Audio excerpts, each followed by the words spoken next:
Okay, hello everyone. It's been 6 months since we've done a YouTube video on books reviews, and Stephen's kindly joined us along with Claire. Stephen, I'm just going to ask you to introduce yourself to your fans, just like 10 seconds.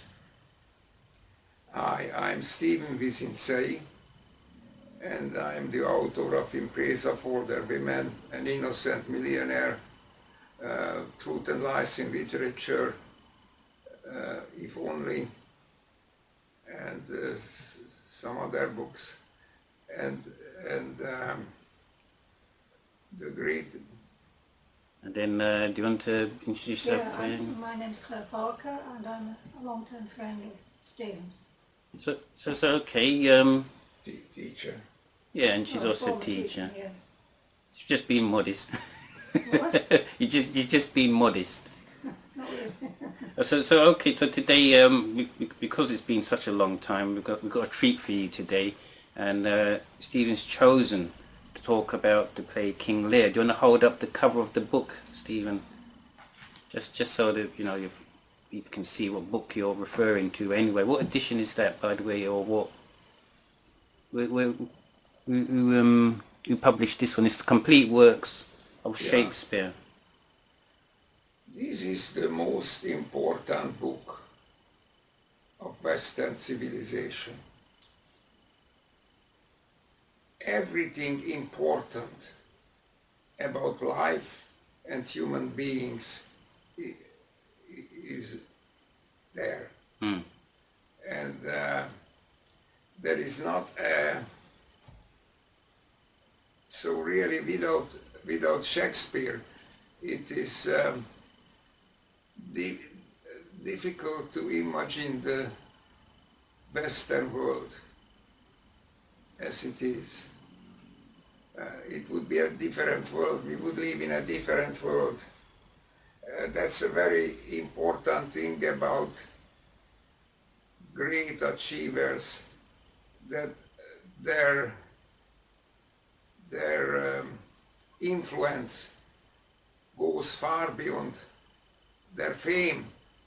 And even people who never heard of Shakespeare, never read any Shakespeare, their life and the civilization they live in is influenced by him. So okay, why did you choose King Lear? I mean, why is it a play worth reading? Well, all plays of Shakespeare are worth reading, and more than reading, I would recommend first one of the great videos. This is Peter Brook. He's dead now, but he was a great director, and his performance and the performance of Paul Scofield as King Lear is the best you can have. But any true production, there was just yesterday an atrocious modern production of a Shakespeare play on BBC by new directors trying to improve on Shakespeare, or indeed any writer they write about, and adulterate the text. So what I would tell you, that you can do nothing better for yourself. They read this play and Hamlet. I think these are the two most important and most easily understandable plays of Shakespeare. So this video, just to let anyone watching, this video does have spoilers in it. So because we're going to describe some scenes of King Lear, I'd like to bring more attention onto the play. Let's talk about the characters. I'm going to start with you first, Stephen. What character in that play stands out to you? Not just King Lear, but any of the other characters. Well, what is unique about Shakespeare, that all the characters stand out. I simply know precedent in literature in which all characters wouldn't have their full say. And King Lear in particular is about a childish belief in power. He's a king and he thinks it means something. At the end, and this is also very clear from King Lear, no position, no achievement frees you from the hazards of life. And one of the reasons why there is so much problem with mental health, that people are given garbage to read and see on television and watch advertising says you have it, you should have it because you deserve it, you are worth it, and this kind of garbage. And then they have mental breakdowns. I think nothing more effective could be done for mental health than reading Shakespeare. So it's interesting you mention mental health, because that's a big part of the play. But before we go on to that in a bit, I want to turn to Claire and ask you what sort of characters stand out from this play. We've got numerous characters. We've got obviously King Lear, you've got his daughters and his sons, and Cordelia and the Duke and the Four. What sort of characters stand out of the play? And I know you've not read into it much deeply, but Well, if you could... It's difficult to pick out a single character. Mm. What I did want to say was, there's a phrase that we use a lot today, and that's dysfunctional family. Yeah. And surely this is the most dysfunctional family of them all. Oh, There's no mother there. She's never mentioned. The Tempest, there's no mother there. mentioned, but he died before the died. play starts. And a character like Cordelia is crying out for a mother's affection and advice, but of course she's not there. I think this play has got to be one of the most horrific of Shakespeare's tragedies. I mean, Hamlet, yes, at the end of the play, the stage is strewn with bodies, but there's so much horror in this play, as Gloucester has his eyes put out. Yes. And it is really, really horrific. And the relationships between the members of the Lear family, King Lear with his daughters, Goneril and Regan, they're not very nice characters, are they? They fight, the sisters. There's no sisterly love, is there? Evil. They are evil. So it's a play with rampant with evil all the way through it. You asked which character stands out for me. It's very hard to say. Do you mean that I liked? You don't have to like, but probably you'd say made an impression. Obviously, you've described a good chunk of this play. It's a tragedy for that particular reason, dysfunctional families, and what Stephen mentioned before. The foolishness of that. You can be loved for the amount of power you have. He does something quite foolish at the beginning of the play. I believe he wanted to give away his lands to see who loved him the most. But before we go on to that, do you want to sort of elaborate on what character just jumps out at you? Whether You have to feel a lot of sympathy from Cordelia. Yeah. Because she is the only one of the three daughters who loves her father. You too choose to recognise that love, because when he asks each of his daughters how much they love him, Goneril and Regan wax very lyrical and go on and on and on. Can't remember the words. It's insincere is the word. But when it comes to Cordelia, she's stuck for words, and eventually she says something along the lines, "I love you as much as fresh meat loves salt." Yeah. And it goes over Lear's head. He doesn't understand it and rejects her. So there's a lot of misunderstandings in this play, isn't there? From Lear's version. Yes. But there's a lot of horror Yeah. Well, I think King Lear, the main thing about it is that he believes in power, he believes in achievement, and believes what people tell him. And this is, and that causes his downfall. One of the great, what I really think, if you like to read the play, I think you should read it, but before you read the play, you should watch one of the great videos. The best is, I think, Paul Scofield with Peter Brook, but Laurence Olivier is a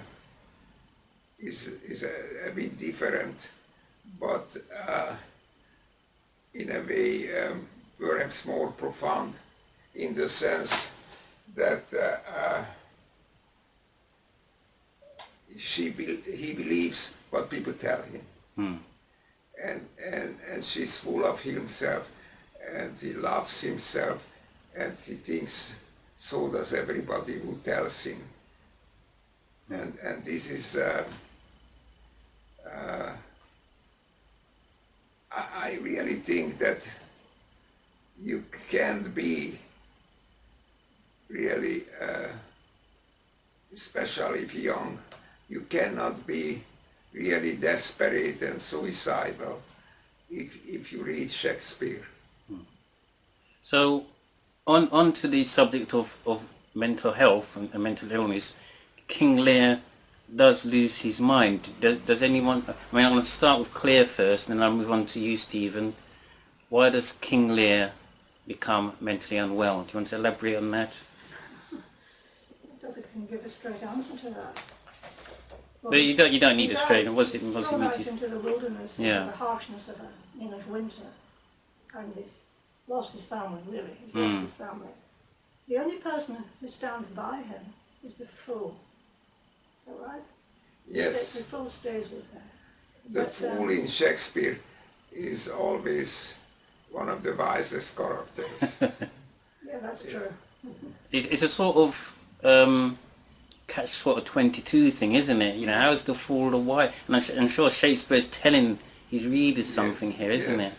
But yeah, That's true, actually. the mental illness is Mental awful. illness, yes, that's, going back to Lear, thrown out by his horrible daughters into the harsh winter, and he's got nothing. He must have felt absolutely awful, not just physically because of the wind and everything, and he's got no home, but mentally he must have suffered terribly. The treatment of his the two elder daughters, Goneril and Regan. But the mental pain come not so much from the weather, No, it's from Which is how a- he's been treated. Yeah. which is, That's but from the fact that he believed that everybody loved him, and he believed what seems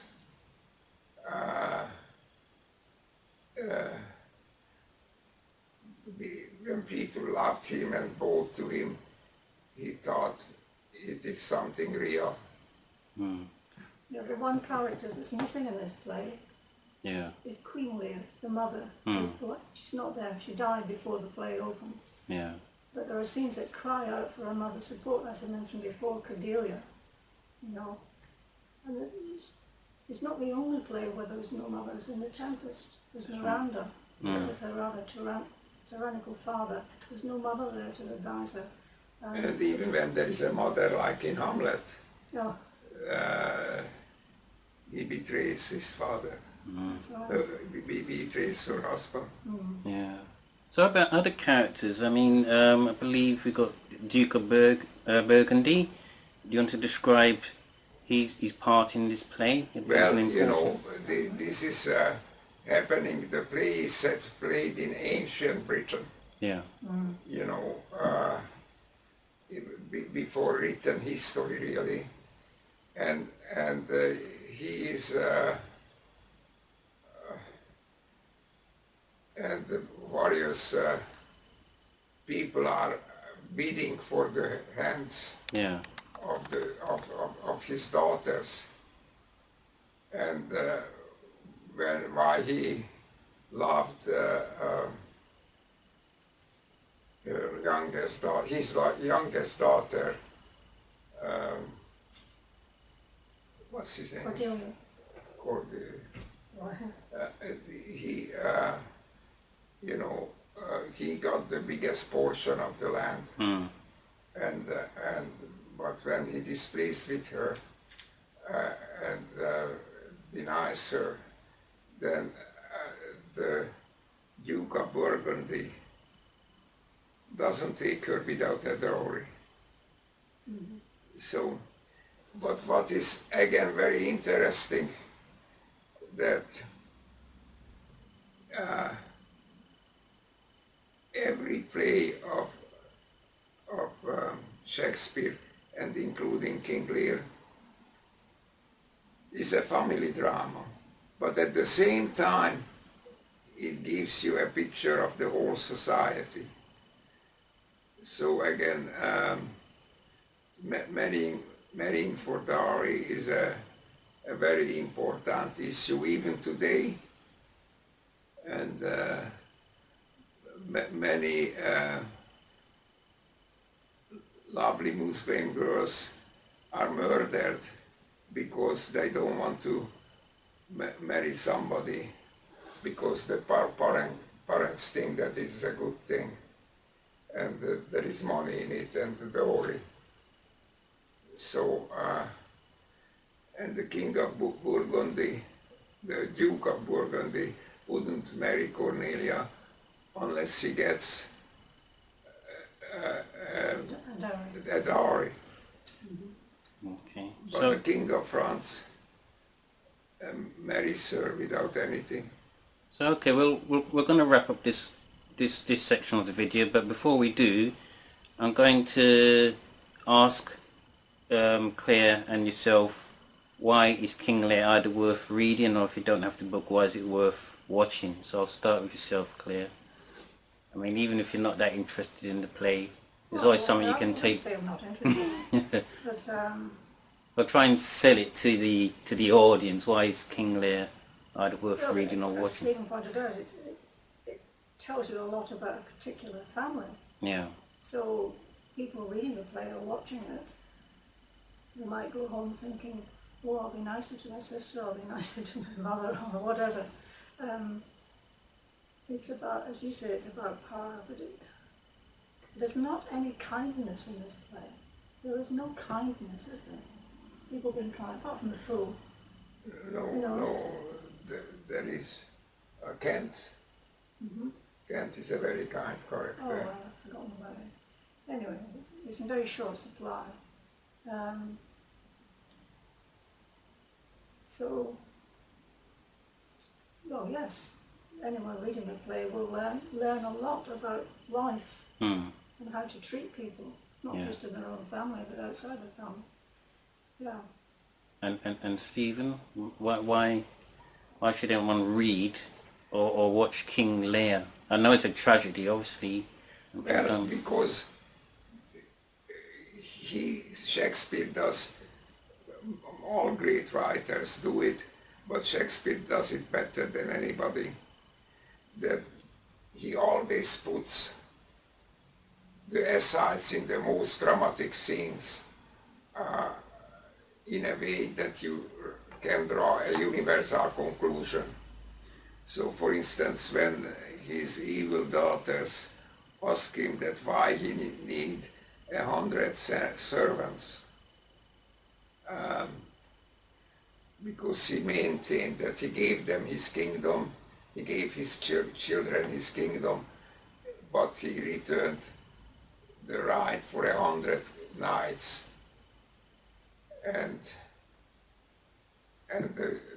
the daughters say, why you need any? And King Lear says, neither not the reed. The meanest beggar has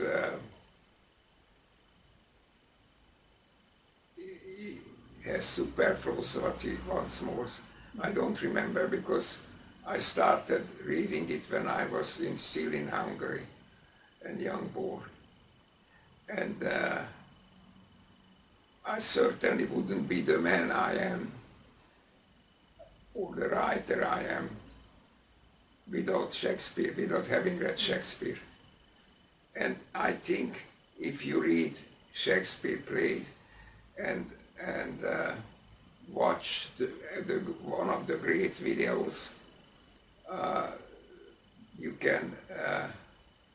you will know more about life at the end of it than you knew at the beginning.